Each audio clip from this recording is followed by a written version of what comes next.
Olá pessoal, tudo bem com vocês? Eu sou a Kelly, professora de História. Bem-vindos ao meu canal. Estamos aqui hoje para aprendermos juntos sobre o imperialismo, um processo de dominação das potências capitalistas sobre áreas de influência na América Latina, na África e na Ásia. Para a gente entender direitinho o que foi o imperialismo, a gente tem que voltar um pouquinho e entender a segunda revolução industrial. Durante o século XIX, nos países europeus e também nos Estados Unidos, vai ter um avanço tecnológico muito grande na indústria, vão surgir novas fontes de energia, vai haver maior necessidade de matéria-prima e também de mercado consumidor. E tudo isso vai incentivar esses países, essas grandes potências, a buscar influência sobre os territórios menos desenvolvidos, como assim eles diziam. As principais novidades desse período são: em 1856 é descoberto um processo de fabricação do aço, que é mais leve, mais resistente, mais barato que o ferro. E isso vai ser aplicado nas indústrias, produzindo-se ali as novas máquinas mais rápidas, mais produtivas. Em 1870 vai ter a invenção do dínamo, que proporciona o uso da energia elétrica nas casas e nas indústrias. Depois vem também o uso da lâmpada incandescente, a invenção da lâmpada incandescente. Isso vai revolucionar porque agora as pessoas não precisam trabalhar apenas sob a luz do dia. Também à noite os operários passam a trabalhar e produzir nas fábricas, tendo uma produção ainda maior. Teve também a invenção e o aperfeiçoamento do motor de combustão interna e a descoberta do petróleo, das novas fontes de energias provenientes do petróleo, como o diesel, o querosene, o plástico, que também é do petróleo, que vai revolucionar ali as questões das embalagens. Então, todas essas novidades que aparecem no mundo naquele momento são incorporadas à indústria, vão fazer com que tenha uma produção maior. Tendo uma produção maior, há necessidade de um maior fornecimento de matéria-prima e também de maior mercado consumidor. E por isso, esses países, principalmente europeus, vão começar a dominar os outros territórios. Temos que destacar também o avanço nos meios de comunicação, porque é nesse período que vai surgir o telefone, o telégrafo e posteriormente o cinema, que também é uma forma de fazer propagandas, de levar informações. E também novidades nos meios de transporte, porque além do trem de ferro, né, a locomotiva a vapor e o barco a vapor que surgiu na primeira Revolução Industrial, agora vai ter o aperfeiçoamento desses meios de transporte já existentes e o surgimento de novos meios de transporte, como por exemplo o carro e o avião, que vai diminuir a distância entre os territórios, tornando-os aparentemente mais próximos, porque diminui o tempo de ir de um lugar para o outro. Há também o desenvolvimento da indústria bélica, novas armas aparecem, armas mais eficientes, mais mortais. E tem também, até meio irônico, um avanço também na medicina. Surgimento ali dos antibióticos, aperfeiçoamento das vacinas, surgimento de novas vacinas e aperfeiçoamento das já existentes. E conhecimentos de novas doenças, formas de transmissão e novas técnicas de cirurgia. Então, este é o cenário do século XIX que vai impulsionar esses países na corrida imperialista. Com todo esse avanço na industrialização, vai aumentar muito a concorrência entre as empresas. E neste momento vão começar a se formar grupos de empresas que se apoiam entre si, que são os trusts, os cartéis e as holdings. Essas grandes empresas, elas se unem e acabam engolindo as empresas menores. E aí nós temos uma concentração do capital na mão de poucas pessoas. Começa-se ali, intensifica-se ali a concentração de capital nas mãos de poucas pessoas. O trust é a associação de várias empresas de um mesmo ramo que passa a dominar todo o processo de produção daquele produto, desde a obtenção da matéria-prima até a comercialização do produto final. O cartel é uma junção de empresas independentes entre si que regulam o preço do mercado. Elas evitam o desgaste da concorrência, delimitando áreas geográficas para cada uma atuar. Então, uma não faz concorrência à outra naquele território, né? Cada uma tem o seu território de atuação e cada uma bota o preço que quer ali. E a holding é uma empresa que surge da fusão de outras empresas, onde tem uma empresa maior que é a maior acionista e acaba controlando todas as outras empresazinhas menores que ela, compra. Motivado, então, por esse crescimento de produção, as grandes potências vão começar a corrida, o que a gente chama de corrida imperialista ou de neocolonialismo. Por que a gente pode chamar também de neocolonialismo? Porque o colonialismo em si é quando tem as grandes navegações, a descoberta da América, África, Ásia pelas potências europeias. Aquela época em que o Brasil é colonizado, né, quando se descobre o Brasil em 1500, inicia-se a colonização de Brasil, América e outros territórios. Agora passa-se, tem a independência desses territórios e começa uma nova colonização, agora mais voltada para a África e Ásia. E também a América Latina, só que a América Latina vai ser mais dominada pelos Estados Unidos. Como a gente vai tratar aqui mais sobre as potências europeias, nós vamos focar mais em África e Ásia. E o que eles buscam nesses territórios? O que eles buscam nessa nova colonização? Principalmente as potências europeias estão em busca de novos mercados, mercados que forneçam matéria-prima barata para suas indústrias e que consumam os seus produtos industrializados. E também eles vão estar de olho ali, ó, no solo muito rico da África. Às vezes, quando a gente pensa em África, a gente pensa em deserto, pensa em pobreza, e a gente acaba se esquecendo de toda a riqueza da África, da região da Arábia, da África, aquele solo rico em diamantes, em ouro, em petróleo, que agora é uma nova fonte de energia. Então, eles também estão buscando por isso. E também mão de obra disponível, mão de obra barata para poder trabalhar, porque muitas indústrias também vão fazer o quê? Eles vão criar filiais ali naquela colônia e vão usar a mão de obra do próprio local. Ao invés de eles pegarem, algumas sim, vão pegar a matéria-prima, levar para a metrópole, para o país europeu e vão processar e transformar em industrializado.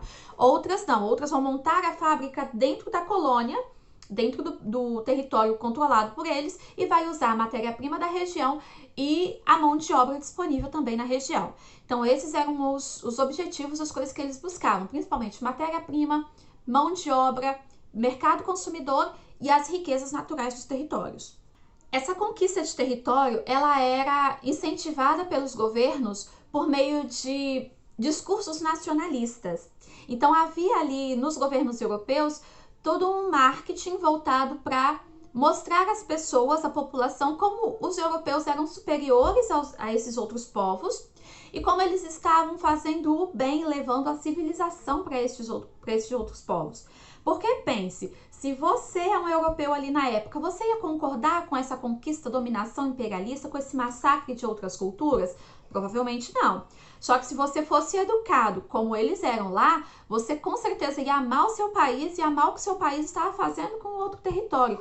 Porque eles recebiam essa informação de que eles estavam civilizando aqueles outros territórios, que eram pessoas inferiores, que eram pessoas selvagens e que eles estavam levando o avanço tecnológico para aqueles territórios.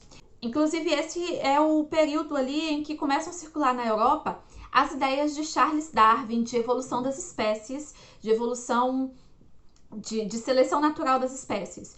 E alguns estudiosos vão pegar essas ideias de Darwin e trazer para o campo político, para o campo de dominação, e vão criar o que nós chamamos de darwinismo social. O que é isso? Basicamente, eles vão dizer que existem 3 raças humanas: a raça branca, a raça negra e a raça amarela. E que a raça branca, os europeus, seriam superiores à raça amarela, que são os asiáticos, e aos negros, que são os africanos. E sendo superiores, eles tinham ali o dever de civilizar, de levar a civilização para esses povos. Olha como que eles colocavam isso na cabeça das pessoas. Levavam a população europeia a acreditar que realmente o que eles estavam fazendo ali era algo magnífico, era algo esplendoroso. Observe, por exemplo, essa imagem. Nessa imagem nós temos a figura da França, representada por uma mulher carregando ali bem imponente, com roupas bonitas, carregando ouro, distribuindo riquezas, e os povos africanos ali como se fossem sedentos daquela... Tem até o cara ali com um arado de madeira bem antigo, bem rústico. Então eles mostram uma superioridade da França, levando a libertação ao Marrocos. E quando a gente vai para a história real da França, lá na atuação da França no Marrocos, é degradante, não é essa coisa bonita que a gente vê na imagem. Vamos ler também aqui um trechinho bem interessante para a gente entender sobre isso, do discurso de um parlamentar francês. o Jules Ferry. As raças superiores têm um direito perante as raças inferiores. Há para elas um direito porque há um dever para elas. As raças superiores têm o dever de civilizar as inferiores. Aqui ele está dizendo que as raças superiores, os europeus, eles têm o direito de explorar o território das raças inferiores, ou seja, a África e a Ásia, porque eles estão cumprindo o dever de levar a civilização para esses territórios, porque eles são atrasados, eles são selvagens, eles têm tecnologias super antiquadas, super ultrapassadas, e os europeus ali, como bondosos que são, estão levando essas tecnologias e esses avanços para esses territórios. E assim eles justificavam as atrocidades que eles faziam. Vamos focar um pouquinho mais aqui no imperialismo sobre a África. Lá foram criadas muitas colônias e também protetorados e áreas de influência. Qual a diferença? A colônia, ela tem o governo totalmente controlado e imposto pela metrópole. Então, o país europeu, ele vai destituir o governo local e vai colocar pessoas europeias ali, os franceses vão colocar franceses, os ingleses colocando ingleses, para governar aquele território. Já quando é um protetorado ou uma área de influência, mantém-se o governo local, são pessoas do próprio lugar, só que eles são submissos à metrópole. Então, eles são totalmente controlados, só obedecem às leis que vêm lá da Europa, eles só obedecem às imposições dos europeus, não tem autonomia. Os governos africanos, a partir de então, eles perdem totalmente a autonomia. Ou eles têm um governo europeu dentro do território africano, ou é um governo composto por africanos, mas totalmente dependente, submisso aos europeus. Existem sim, mesmo depois de um bom tempo de imperialismo, existem territórios que continuam independentes, mas é raro, são poucos os territórios que permanecem independentes após a corrida imperialista. Um exemplo muito cruel desse período foi a dominação dos belgas no Congo, que a gente chama de dominação do rei Leopoldo, que era o rei belga no período, em que eles, interessados muito em explorar o marfim e também a borracha, que era colhida por lá, era cultivada lá, houve ali a morte, a exploração e a morte de milhões de africanos. Cerca de 10 milhões de africanos morreram, cerca de 10 milhões de congoleses morreram, né, durante essa dominação do rei Leopoldo. Eles tinham a prática ali de ir no grupo e acorrentar as mulheres e as crianças e enviar os homens à floresta para que eles trouxessem as riquezas que eles queriam, né? Seja marfim ou borracha ou alguma outra coisa que eles exigiam. E eles tinham ali um determinado tempo para voltar, ou essas mulheres e crianças e idosos seriam mortos. Então era uma forma de eles forçarem o trabalho dos homens em benefício próprio. Então foi um período muito sangrento e muito difícil ali para os congoleses, esse período do reinado do rei Leopoldo, o rei belga, que dominou o Congo nesse período. A Inglaterra foi um dos países que lideraram a corrida imperialista sobre a África, e é interessante que eles não fizeram uso apenas da força, mas também da astúcia sobre esses territórios. Por exemplo, no Egito, eles estabeleceram um protetorado, se aproveitando que o Egito estava endividado com a França. Então, eles ajudaram o Egito a sanar essas dívidas com a França, e a partir de então, o governo egípcio tinha uma dívida não só financeira, mas também política com a Inglaterra. Um exemplo de conquista violenta é no Sudão. Os sudaneses, eles vão resistir, eles vão travar o que nós chamamos de Guerra Santa, porque eles querem não apenas proteger o território, mas também proteger a cultura. Então, os islâmicos, ali os sudaneses, a maioria é islâmico, eles vão se reunir e vão travar uma guerra contra os britânicos, mas infelizmente não vão conseguir derrotá-los, porque até pela superioridade bélica, a superioridade das armas dos ingleses em relação aos sudaneses. Mas a Inglaterra conquistou vários territórios na África, praticamente de norte a sul. Nós temos até uma charge bem interessante, vou colocar aqui para vocês verem, onde nós temos aqui uma caricatura de Cecil Rhodes, que foi um grande explorador inglês. Essa caricatura foi feita no final do século XIX, e observando a roupa, a forma, o local onde ele está pisado, nós temos muitas informações interessantes. Por exemplo, ele está pisando sobre o território africano, um pé no norte, na região do Egito, e o outro bem ao sul. Então, mostra a dominação da Inglaterra sobre todo o território egípcio, a dominação sobre todo o território africano, sobre várias partes do território africano. Ele está com uma roupa bem, assim, típica de explorador. e traz consigo, além do chapéu na mão, ele traz consigo também uma espingarda, mostrando ali que ou é por bem ou é por mal, né? O território vai ser dominado. Essa caricatura é uma alusão ao plano milionário que o inglês tinha de dominar toda a África. A corrida imperialista ela tinha muito interesse dos empresários, dos grandes empresários. Os africanos resistiram de várias formas, de diversas maneiras, contra essa dominação, mas infelizmente por serem, apesar de ser um número maior de pessoas, mas por terem inferioridade bélica, inferioridade militar, eles acabaram sendo derrotados e sendo dominados. Uma rebelião muito significativa foi a rebelião de Ashanti, na atual Gana, onde os chefes locais eles se reuniram e eles resistiram por bastante tempo, uma rebelião bastante duradoura, lutando contra a dominação dos europeus. Essa rebelião ela só foi definitivamente encerrada no ano de 1900, quando a rainha Ashanti e vários generais Ashantis foram presos e deportados para a Inglaterra. Essa corrida imperialista gerou tensões entre as potências europeias e, para tentar evitar a guerra entre esses países, foi feita uma reunião no ano de 1885 na cidade de Berlim, que a gente chama de Conferência de Berlim, e lá eles vão dividir os territórios da África entre si. A intenção era realmente evitar que um país, um reino, não tomasse o território do outro, né? Evitar ali a guerra. Isso ameaçava, essa corrida foi tão intensa que ela ameaçava a paz entre as grandes potências europeias. E isso era perigoso, porque eles estavam também no processo de corrida armamentista. Além da industrialização, eles também tinham o investimento na produção de armas. Então, uma guerra iminente era muito perigoso. E lá na Conferência de Berlim, eles fizeram vários acordos, como, por exemplo, a livre navegação dos principais rios do território africano. E eles também determinaram que um país europeu só teria direito a um território africano se ele comunicasse essa pretensão aos outros países, né? Nós não podemos pensar que a divisão da África em si foi feita na Conferência de Berlim. Ali foi um passo para essa divisão, que se deu nos anos seguintes por meio da conquista desses territórios.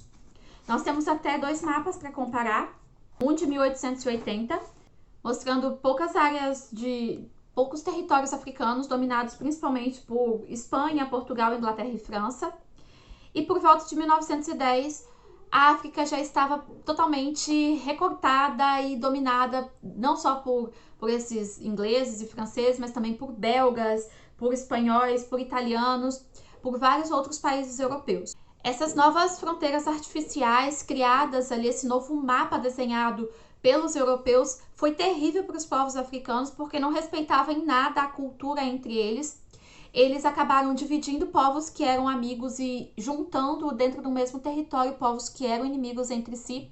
Isso levou a uma tensão, porque agora os africanos eles não conseguiam mais se entender para juntar forças e lutar contra esses dominadores, contra esses europeus. E isso acabou enfraquecendo ainda mais os africanos.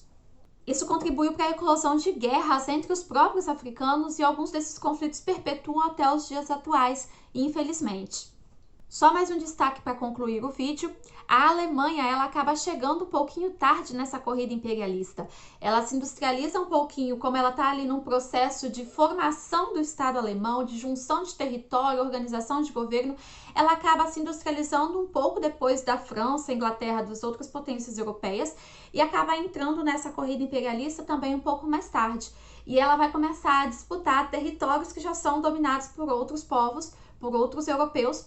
E aí nós temos o primeiro passo para uma grande guerra mundial, que é o assunto do nosso próximo vídeo. Então, se você permaneceu comigo aqui até o final, eu agradeço a sua atenção e te convido a se inscrever no canal e aguardar o lançamento dos próximos vídeos. Curte, compartilha com seus amigos e até a próxima, pessoal!